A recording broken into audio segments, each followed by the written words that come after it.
수천억 원을 들여 완공한 최첨단 마천루가 20년에 걸쳐서 서서히 하지만 멈추지 않고 땅속으로 가라앉는 모습을 한번 상상해 보십시오. 와, 생각만 해도 정말 끔찍한데요. 그렇죠.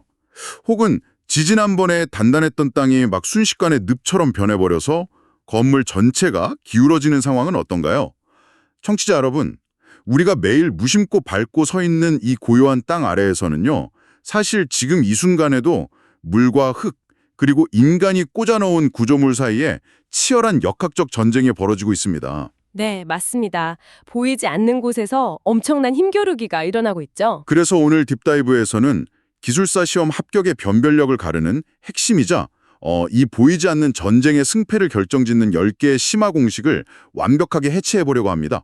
먼저 1번과 2번 슬라이드를 보시죠. 네, 화면에 보이는 토질 및 기초기술사 심화공식 마스터 10선 분류 매트릭스가 보이실 텐데요. 이건 단순한 시험용 암기표가 절대 아닙니다. 아, 암기표가 아니라고요? 네, 집안이 무너지는 실제 붕괴 현장에서 원인을 규명할 때 우리 엔지니어들이 머릿속에 띄우는 일종의 사고 흐름도 그 자체거든요. 아하, 구조적인 흐름이군요. 맞습니다. 크게 세 가지 기둥으로 나뉘어 있는데요. 첫 번째는 흙의 상태와 물의 흐름을 파악하는 집안 조사고요. 두 번째는 그 흙이 시간이 지남에 따라 어떻게 변형될지 예측하는 치마 설계. 그리고 마지막으로 그 변덕스러운 땅 위에 튼튼한 구조물을 안착시키는 기초 설계입니다. 그러니까 집안의 성질을 읽고 미래의 변형을 계산한 뒤에 힘으로 제압하거나 달래서 건물을 올린다. 뭐 이런 논리적인 흐름이네요. 네, 아주 정확한 요약입니다. 그런데 저는 이 자료를 보면서 약간 의문이 들더라고요. 이 10개의 심화 공색들이 실무 현장에서 진짜 이 복잡한 형태 그대로 쓰이는 건가요? 아니면 최고 난이도 시험을 통과하기 위한 약간 학술적인 통과 의뢰 같은 건가요? 사실 둘 다라고 볼 수 있습니다. 기술사 시험에서 이 공식들을 묻는 이유는 단순히 수식을 외웠느냐가 아니거든요. 아, 그럼요. 그 수식 안에 숨겨진 자연의 섭리를 현장에 제대로 적용할 수 있는 통찰력이 있는지 그걸 보기 위해서입니다. 공식을 이루는 변수 하나하나가 사실은 집안 붕괴를 막기 위한 엔지니어들의 피땀 어린 경험칙이 녹아있는 거거든요. 와, 피땀 어린 경험칙이라 멋진 표현이네요. 특히 토질 역학에서 가장 통제하기 힘든 변수가 바로 물입니다. 물이 흙 속에서 어떻게 움직이느냐를 이해하는 것부터가 모든 설계의 시작점이라고 할 수 있죠. 좋습니다. 그럼 본격적으로 그 물의 움직임부터 추적을 해보죠. 이건 좀 풀어볼까요? 다음 3번 슬라이드를 보시죠. 네, 코제니 카르만의 투수계수 이론식입니다. 오, 식이 굉장히 길고 변수도 너무 많은데요. 여기서 제 눈길을 끄는 건 분자에 있는 알파벳 소문자 2의 세제곱입니다. 그러니까 공극비, 즉 흙 입자 사이의 빈 공간의 비율이 세제곱으로 들어간다는 건데요. 네, 아주 예리하게 보셨네요. 이게 모래 집안에서 다짐도가 조금만 달라져도 물 빠지는 속도, 즉 투수 개수가 막 기하급수적으로 폭주한다는 뜻 아닌가요? 맞습니다. 바로 그 지점이 이 공식이 존재하는 이유입니다. 공극비가 10%만 변해도 물이 빠져나가는 속도는 엄청난 차이를 보이거든요. 10%만 변해도요? 네, 사젤토 집안에서 흙을 대충 다지게 되면 단순히 조금 더 헐거운 수준이 아니라 지하수가 막 쏟아져 들어와서 굴착 현장 전체가 통째로 수몰될 수도 있다는 강력한 수학적 경고인 셈이죠. 와, 빈 공간이 결국 물길을 확 열어버리는 거네요. 그런데 분모에 있는 타우나 SW 같은 변수들은 오히려 물의 흐름을 방해하는 녀석들입니까? 네, 정확합니다. 여기서 타우는 공유도를 의미하는데요. 흙 속의 물은 파이프처럼 막 일직선으로 시원하게 흐르지 못하잖아요. 아, 흙 알갱이들을 피해가야 하니까요. 그렇죠. 입자들을 피해서 구불구불 돌아가야 하는데 그 경로가 꼬여 있을수록 저항이 커집니다. 그리고 SW는 흙의 비표면적을 뜻합니다. 비표면적이 널먹이면 어떻게 되나요? 입자가 잘게 쪼개져서 표면적이 넓어질수록 물과 닿는 마찰 면적이 늘어나거든요. 그럼 물이 끈끈하게 달라붙어서 잘 빠지지 않게 되죠. 아, 흙이 물을 꽉 잡고 있는 거군요. 네, 그래서 이 공식은 단순히 이 흙은 투수 개수가 얼마다 이렇게 외우는 게 아니고요. 흙의 뼈대와 물의 마찰력이라는 아주 미시적인 물리 세계를 거시적인 수치로 완벽하게 유도해냈다는데 엄청난 의미가 있는 겁니다. 단순히 결과를 잰 게 아니라 왜 이 속도로 빠지는지 원인을 수식으로 증명해낸 거군요. 물이 다 빠져나가고 나면 그 빈자리만큼 땅이 필연적으로 가라앉을 텐데 이제 4페이지의 내용을 살펴보겠습니다. 네, 2차 안밀치마량 공식입니다. 그런데 저는 이 개념을 볼 때마다 항상 좀 오싹하더라고요. 물이 다 빠진 시점, 그러니까 그래프상의 터닝 포인트 이후에도 땅이 계속 가라앉는다고요? 네, 안타깝지만 그렇습니다. 물이 빠져나가는 1차 안밀이 끝나면 치마가 다 끝날 것 같지만요.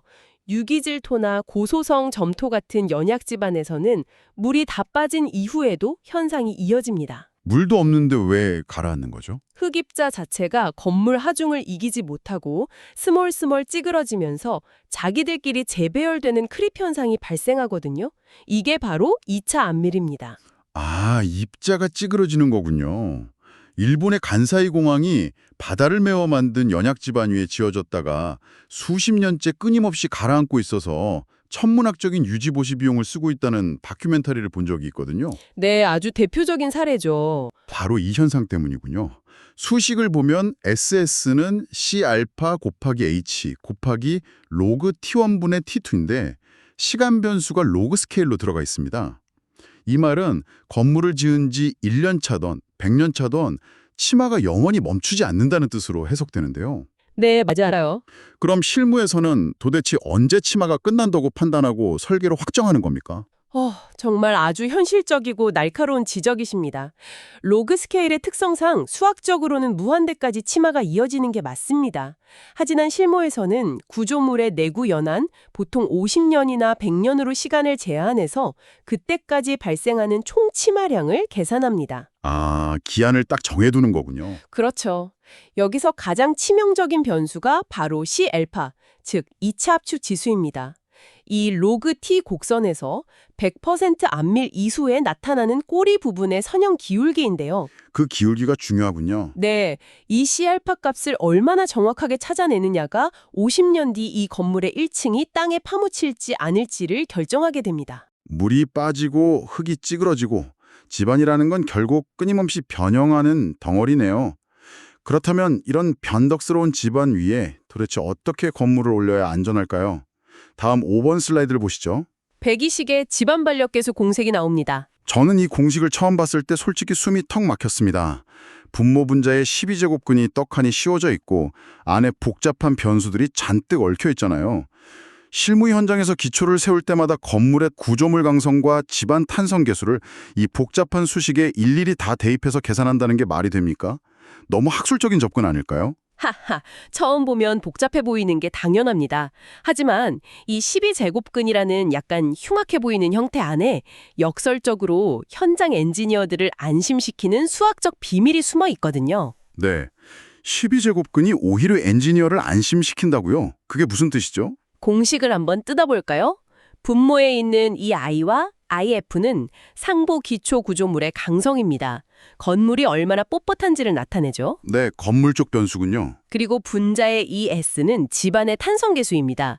배기식은 집안과 구조물이 서로 어떻게 상호작용하는지를 계산하려고 했는데 12제곱근 안에 이 값들이 들어있다는 건 무슨 의미일까요? 글쎄요, 값이 확 줄어든다는 건가요? 맞습니다.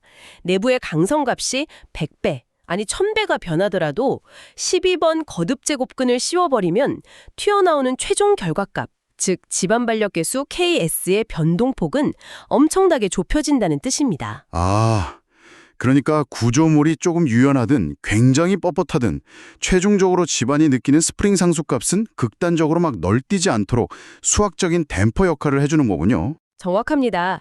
과거에는 단순히 하중을 치마량으로 나눈 1차원적 계산을 썼다면요. 배식은 집안과 구조물이 서로 영향을 주고받는 건 맞지만 구조물의 강성이 아무리 크게 변해도 집안 반력에 미치는 영향력은 한계가 있다는 걸 이 12제곱근으로 증명해낸 겁니다. 야, 듣고 보니까 진짜 우아하네요. 복잡해 보이지만 사실은 자연현상의 한계를 명확히 그어준 굉장히 실용적인 공식이죠. 설명을 듣고 나니까 그 무서웠던 12제곱근이 아주 든든한 방패막이처럼 보입니다. 그럼 이제 이 기초를 땅에 단단히 고정하기 위해 물리적인 힘을 가하는 상황을 살펴볼까요? 이어서 6번 슬라이드입니다. 네, 하일리의 항타 지지력 공식입니다. 망치로 거대한 말뚝을 땅속으로 쾅 하고 쳐서 박는 장면이 떠오르는데요. 들어간 에너지와 그 에너지가 한 일의 양을 비교하는 전형적인 에너지 보존 법칙이네요. 맞습니다. 고전 물리학이 흙먼지 날리는 건설 현장에 그대로 적용된 사례죠. RU는 에타 WH를 S 플러스 2분의 C로 나눈 값이다. 공식은 직관적입니다. 네, 분자 쪽은 이해가 가요. 네, 분자는 망치의 무게 W와 떨어뜨리는 높이 H, 그리고 기계가 가진 효율 에타를 곱한 입력 에너지가 되겠습니다. 그런데 제가 흥미롭게 본 건 분모입니다. 말뚝이 땅속으로 뚫고 들어간 순수 관입 깊이 S에다가 타격 순간에 흙과 말뚝이 잠시 튕겨 오르는 탄성 리바운드 값을 C의 절반을 더해줬단 말이죠. 네, 맞아요. 왜 굳이 튕겨나간 에너지까지 1의 거리로 쳐주는 건가요? 아주 예리한 관찰이십니다. 우리가 망치로 말뚝을 쳤을 때 그 에너지가 100% 말뚝을 밑으로 밀어넣는 데만 쓰이지가 않거든요. 아, 에너지가 딴 데로 새는군요. 그렇죠. 흙이 고무줄처럼 순간적으로 말뚝을 위로 튕겨내기도 하고요. 열이나 소음으로 날아가 버리기도 합니다. 만약 이 탄성 리바운드 C를 무시하고 단순히 쑥 들어간 깊이 S만 계산하게 되면요. 어떻게 되나요? 땅이 흡수한 실제 에너지를 과소평가하게 되고 결국 버티는 힘인 지지력을 엉터리로 계산하게 됩니다. 튕겨내는 힘도 결국 땅이 꾹 참고 버티고 있다는 증거니까요. 아, 내가 준 타격을 흙이 얼마나 이악 물고 버텨냈는지를 역산해서 땅의 힘을 알아내는 거군요. 굉장히 아날로그적이면서도 실용적입니다. 네, 현장의 지혜죠. 그런데 요즘 시대에 이런 아날로그적인 타격 경험치만으로 설계를 끝낼 수는 없을 텐데요. 다음 7번 슬라이드를 보시죠. 네, 컴퓨터 시뮬레이션의 근간이 되는 던컨창 비선형 모델입니다. 유한요소 해석, 즉 FAPM 프로그램에서 전 세계적으로 가장 많이 쓰인다고 들었는데요. 왜 하필 흙의 거동을 쌍곡선으로 가정하는 겁니까? 철근이나 콘크리트처럼 항복점 전까지는 일직선으로 정비례한다고 가정해버리면 모델링이 훨씬 가벼워지지 않나요? 만약 흙을 철근처럼 선형, 그러니까 일직선으로 모델링 했다가는 현장에서 정말 수습할 수 없는 재앙이 벌어집니다. 재앙이요? 왜요? 철근은 결합이 끈끈한 하나의 큰 덩어리지면요. 흙은 수많은 알갱이들의 모음이거든요. 힘을 가하면 입자 사이의 결합이 툭툭 끊어지고 미끄러지면서 내부 구조 자체가 실시간으로 막 변해버립니다. 아, 힘을 받을수록 버티는 성질 자체가 아예 달라진다는 거네요. 네, 공식을 보시면 현재의 접선 탄성 개수 ET는 1-RFS의 전체 제곱에 이 I를 곱한 형태잖아요. 네, 복잡하네요. 초기 단계인 이 I에서는 흙이 엄청 뻣뻣하게 버팁니다. 하지만 응력 수준 S, 즉 흙이 견딜 수 있는 한계점에 가까워질수록 이 값은 급격하게 떨어져서 곡선을 그리며 아예 누워버리거든요. 버티다 무너지는 거군요. 맞습니다. 힘을 주면 줄수록 점점 더 허물어지는 흙의 그 마약한 본성을 수학적인 쌍곡선 안에 완벽하게 포섭한 거죠. 컴퓨터가 아무리 계산이 빨라도 우리가 입력하는 모델이 자연의 본질을 담지 못하면 무용지물인데 던컨창 모델은 그걸 해낸 겁니다. 자연의 불규칙성을 길들인 쌍곡선 모델이군요. 하지만 이런 컴퓨터의 정교한 예측 모델조차도 찰나의 순간에 무력화되는 최악의 재난이 있죠. 이제 8페이지의 내용을 살펴보겠습니다. 네, 액상화 저항 안전율 FL입니다. 네, 과거 포항 지진이나 일본 니가타 지진 때 단단했던 아스팔트가 막 쩍쩍 갈라지면서 흙탕물이 분수처럼 솟아오르고 건물이 통째로 넘어가는 걸 목격했잖아요. 액상화는 땅이 지지력을 100% 잃어버리고 완전히 물처럼 행동하는 현상입니다. 지방공학자들에게는 그야말로 악몽 그 자체죠. 악몽이군요. 이 안전율 FL은 CRR을 CSR로 나눈 공식인데요. 구조 자체는 초등학생도 풀 수 있을 만큼 단순한 나눗셈이지만 그 결과에 걸린 목숨의 무게는 엄청납니다. 지진이 땅을 흔들어 부수려는 파괴력인 CSR 대비 땅이 버텨내는 저항력인 CRR을 나눈 값이죠. 기준을 보면 이 FL 값이 1.0 이하일 때 무조건 대책공법을 적용하라고 되어 있더라고요. 네, 맞습니다. 그런데 자연재해라는 게 불확실성이 엄청난데 0.99면 위험하고 1.01이면 안전하다. 약간 이런 식으로 칼로 무자르듯 1.0이라는 숫자를 기준으로 삼는 게 너무 위험하지 않습니까? 좀 더 여유를 두고 1.2나 1.5로 잡아야 하는 것 아닌가요? 그 지문 속에는 엔지니어링의 경제성과 안전성이라는 영원한 딜레마가 담겨 있습니다. 물론 1.5로 기준을 넉넉하게 잡으면 훨씬 안전하겠죠. 그렇죠. 하지만 액상화 대책공법, 예를 들어서 모래 다진 말뚝 같은 걸 수십만 평의 부지에 시공하려면 조 단위의 비용이 추가로 듭니다. 헉, 조단이요? 네. 그래서 학계는 저 CRR과 CSR을 도출하는 계산 과정 자체에 이미 엄청나게 보수적인 안전장치들을 겹겹이 숨겨두었습니다. 아하, 이미 빡빡하게 계산한 거군요. 맞습니다.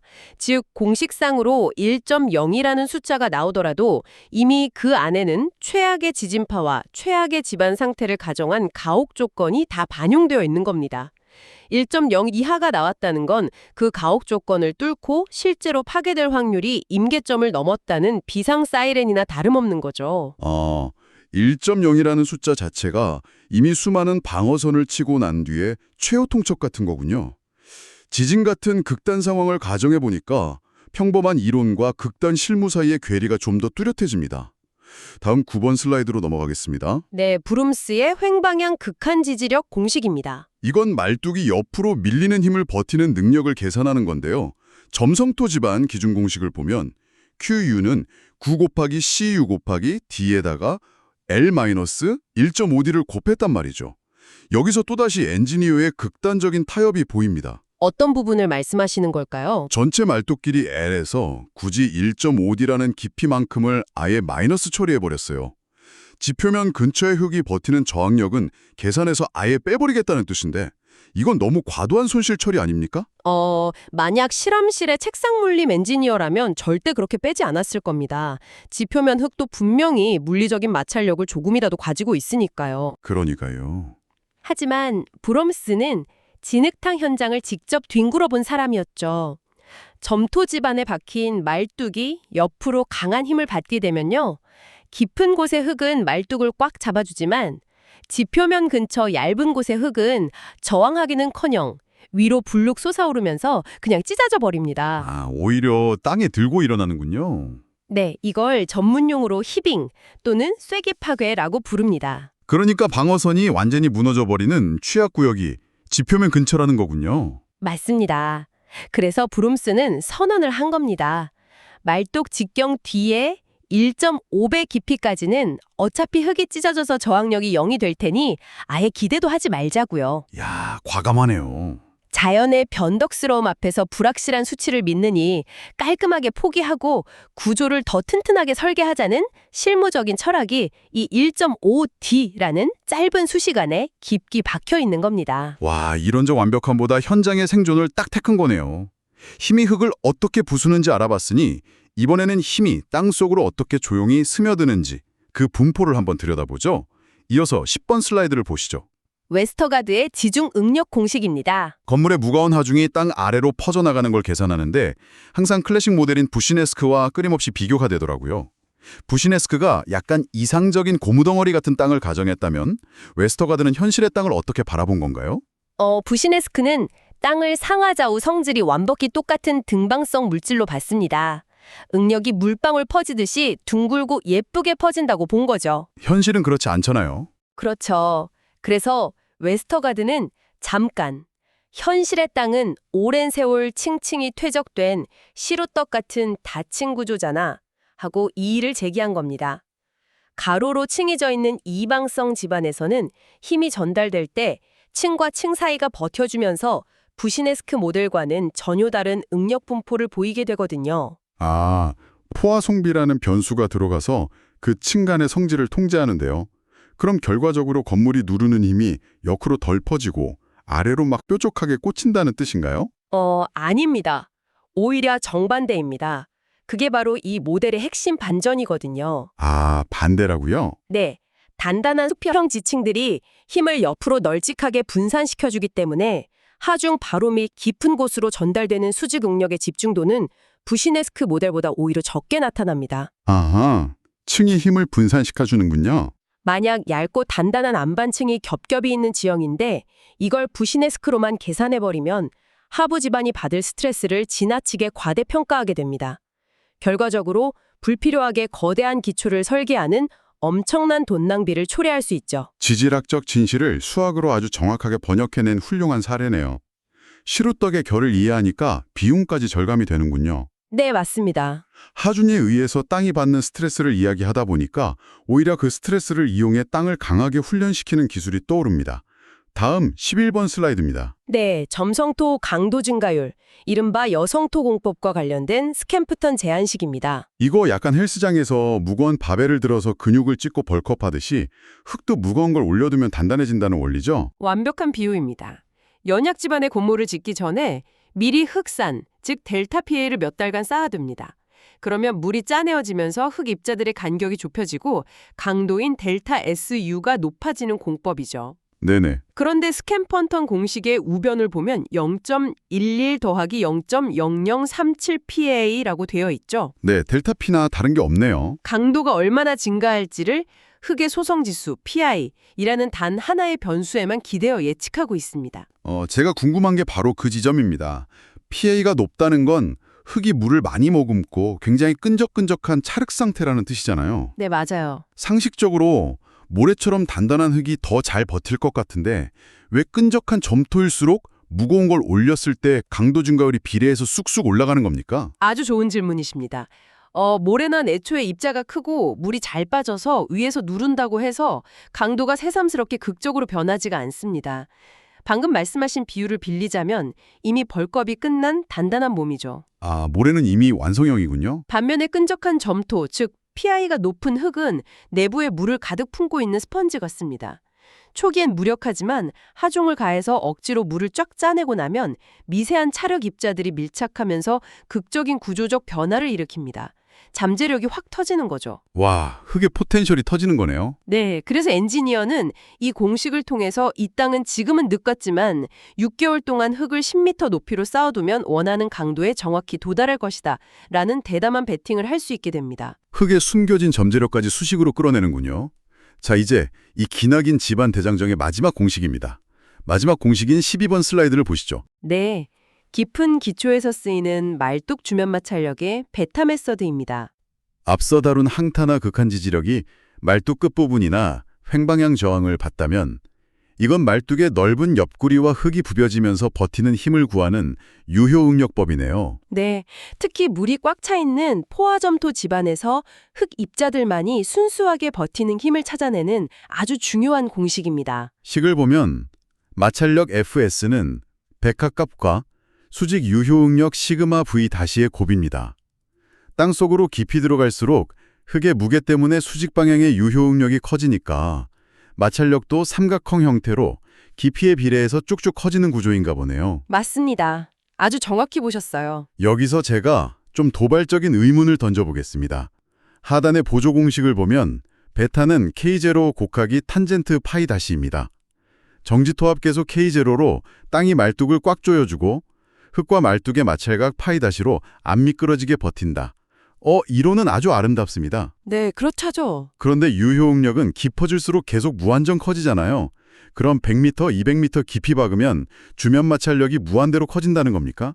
현실에서는 한계가 있지 않나요? 아, 그게 바로 책과 현장의 차이를 가르는 지점입니다. 정말 훌륭한 통짜리시네요. 아, 역시 한계가 있군요. 네, 수학적으로는 심도가 깊어지면 유효 응력이 무한히 증가해야 맞습니다. 하지만 현실의 흙은 일정 깊이, 이른바 한계 심도를 넘어가게 되면요. 흙 입자들 자체가 말뚝을 깨한다 못해 구조적으로 부서지거나 서로 아치 형태의 균형을 잃어버립니다. 흙 자체가 파괴되거나 뭉쳐버리는군요. 맞아요. 그래서 더 이상 마찰력을 증가시키지 못하고 특정 수치에 수렴하게 됩니다. 베타 메서드는 그 역학적 메커니즘의 뼈대를 제공할 뿐이고요. 실제 설계에서는 한계 심도의 캡, 즉 모자를 씌워서 안전성을 담보하는 엔지니어의 개입이 반드시 필요하죠. 공식이 아무리 완벽해도 결국 마지막 선을 긋는 건 인간의 판단이군요.